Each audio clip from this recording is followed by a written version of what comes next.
Good evening. You're now with me, Lorenzo Isaac, for TVS Nightline. Here are the headlines for tonight. Sarawak Premier Abang Johari says the state's world-class hospitality is the fruit of the collective strength of its diverse ethnic groups. Petronas said the Israel-Iran conflict is directly impacting its operation, creating a sharp spike in oil demand. And in world news, an explosion at a fireworks factory in central China kills 9 people and injures 26 others.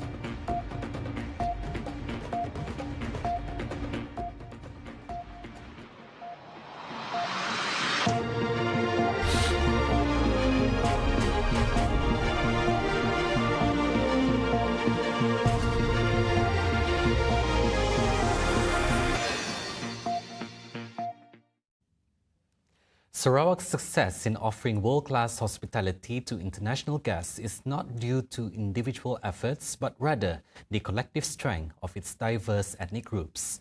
Premier Sarawak, Dato' Peninggi Tan Sri Abang Johari Tun Openg, highlighted that this unity has made the state a true reflection of harmony, serving as a global model.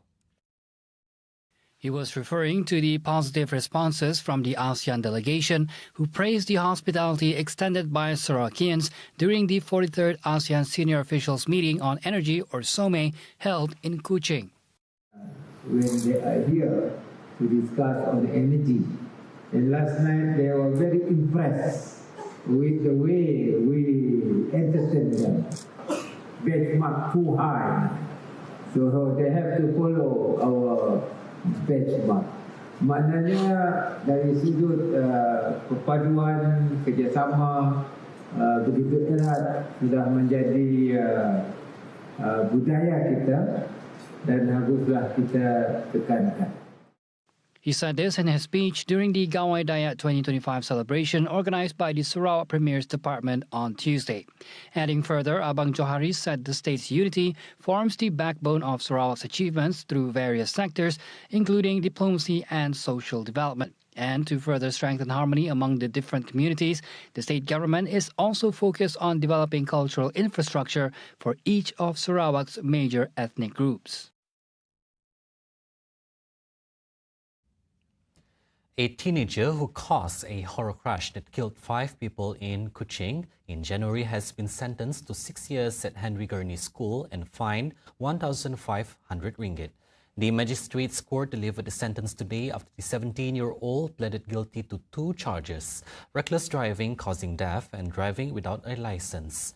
Deputy Public Prosecutor Muhammad Fazri Azam Zainuddin urged the court to impose a harsh sentence, noting the surge in accidents involving underage drivers in Kuching. He said the teen showed no remorse and a deterrent was needed to protect public safety. The fatal collision occurred on January 14 along Jalan Teo Kui Seng when the teen lost control of the vehicle coming from Jalan Lapangan Terbang.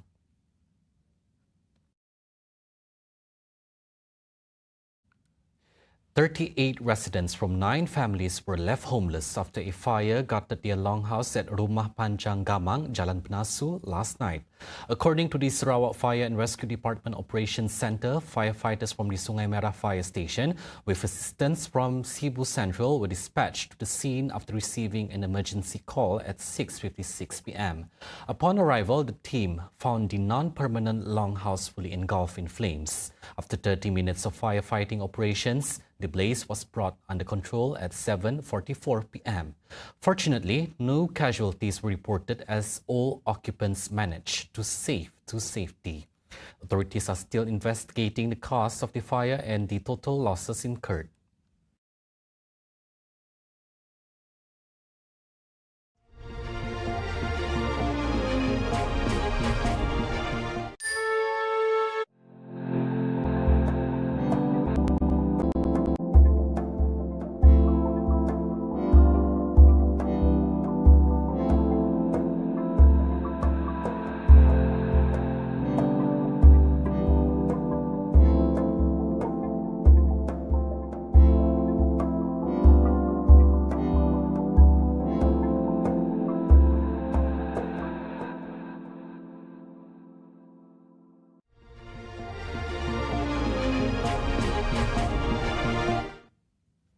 Welcome back.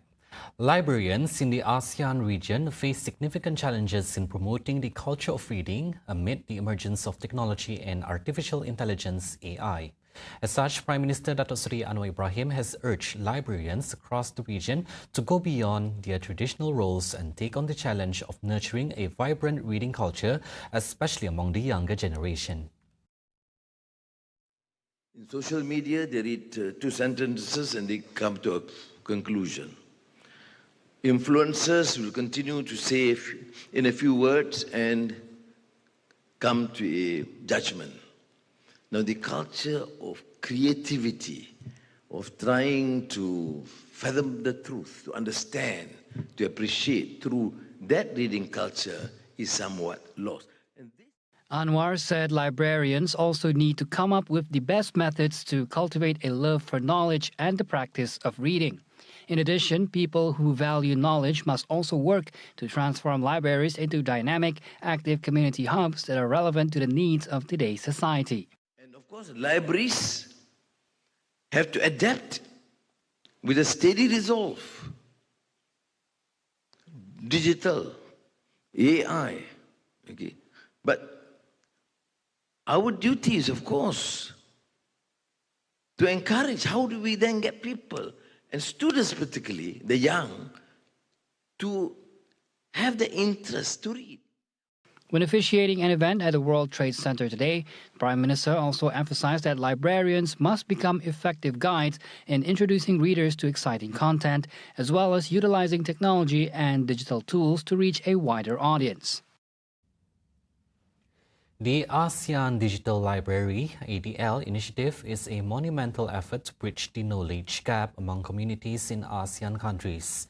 National Unity Minister Dato' Aaron Agodagang said limited access to physical libraries, especially in remote areas, remains a major obstacle in achieving inclusive access to knowledge. He said the ADL is among the most promising and forward-looking regional initiatives, demonstrating what can be achieved when ASEAN nations come together with a shared commitment to preserving, sharing, and democratizing knowledge. The ASEAN Digital Library is a collective digital platform that aggregates metadata from national libraries of ASEAN member states. While the system is still expanding, it is already enables seamless cross-border access to tens of thousands of digitized material, including rare manuscript books, artifacts, images, newspaper, and more. He added that libraries also have the potential to become a bridge of knowledge connecting the people, history, and the future of this region. In other news, Petronas has confirmed the ongoing conflict between Israel and Iran has directly impacted the company's operation. Petronas chairman and group CEO Tan Sri Tengku Muhammad Taufik Tengku Kamat Jaja Aziz said this included a sharp spike in demand, rising to between 65 and 75 million barrels of oil per hour. He said Petronas is closely monitoring the escalating tensions in the strategic Strait of Hormuz. I think we're not calm. If anything, it's like that. It's the phenomenon of the duck swimming in water over water. We're furiously paddling. The developments are being watched very, very closely. He said this at a press conference at the Energy Asia 2025 conference earlier today. Commenting on the atmosphere at the conference, he noted that several industry leaders appeared restless, frequently leaving and re-entering the conference halls. This reflected growing concerns over their company's operations in the region, which are now facing heightened risks. According to him, Petronas is directly involved in energy operations in Iraq and has also personnel based in Abu Dhabi. He added that energy companies must be better prepared and understand the critical importance of supply continuity should a crisis with widespread impact occur. This is probably a test for the industry again. We tend to perpetuate cyclicality by, no, it's okay, it's abundant, let's not spend. And then suddenly we find ourselves in a situation where we have to recover when demand resurges. Petronas has confirmed that the company is currently developing Malaysia's third regasification terminal. Its chairman and group CEO Tan Sri Tengku Muhammad Taufik Tengku Kamatjaja Aziz said the project is part of the government's effort to meet the anticipated 6.5% rise in electricity demand. He said the project also reflects Malaysia's strategic preparation to play a role as a liquefied natural gas LNG importer within the next 4 to 5 years. We are, and I think this has already been reflected in the government's plans, working to get a third regasification terminal up and running. While we continue to retain an advantaged position in East Malaysia to export LNG to our long-term partners and for their energy security, the needs and the demand centers here in the peninsula are indeed growing. He further stressed that addressing this increasing demand is a shared responsibility among the country's energy industry players. He added that Petronas is well positioned to supply LNG from its terminal off the east coast of Peninsular Malaysia, as well as from joint development areas within neighboring Thailand.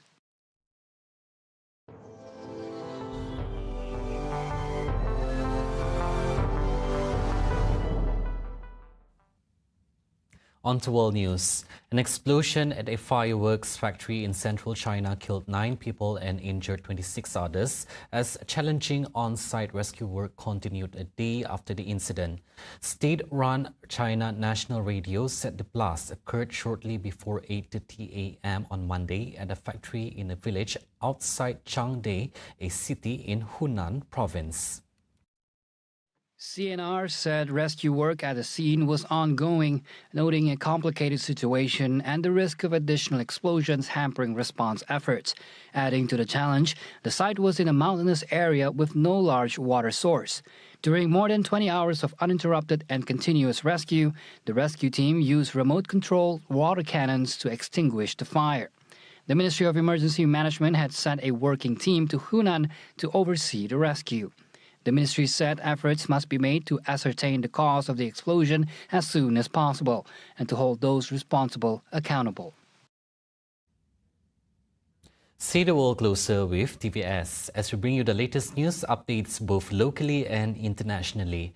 For more headlines anytime, anywhere, just head on to our official website at tvsarawak.my or follow us on our social media platforms at TV Sarawak.